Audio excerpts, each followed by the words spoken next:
પહેલાંના જમાનામાં બાળકને જન્મતાની સાથે માતાના દૂધનું પોષણ આપવામાં આવતું, એટલે કે સ્તનપાન કરાવી. કોઈ પણ માતાનું દૂધ બહાર કાઢી અને તેને બોટલમાં ભરી એવી રીતનું ના અપાતું, સીધું માતાને સ્તનપાન કરાવવામાં આવતું. અત્યારે અલગ અલગ બોર્નવિટા અપાય અથવા માતાનું દૂધ અલગ લઈને, જેથી એની અંદર નવા રોગો મળી શકે છે. અને કદાચ પહેલાંના જમાનામાં બનતું એવું ન હોય કે હરેક બાળકને માતાનું દૂધ મળતું. અમુક બાળકને કોઈ કારણોસર માતાનું દૂધ ના આવતું હોય અથવા એની માતા જન્મ આપીને મૃત્યુ પામી ગઈ હોય, તો તેવા સંજોગોમાં એ લોકો કોઈ પણ પ્રકારનું દૂધ બીજું ના આપતા, એક જ બકરીનું દૂધ આપતા.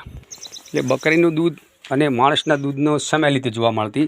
એના માટે કરીને બુઝુર્ગો બકરીનું દૂધ આપતા, જેથી કરીને બાળકને અપચો પાચન શક્તિ સારી રીતે અને બાળકનો વિકાસ સારો થતો. અત્યારે જો આ સંજોગોમાં બધા અલગ અલગ પ્રકારના દૂધ આપે છે, જે આપી શકાતા નથી હોતા.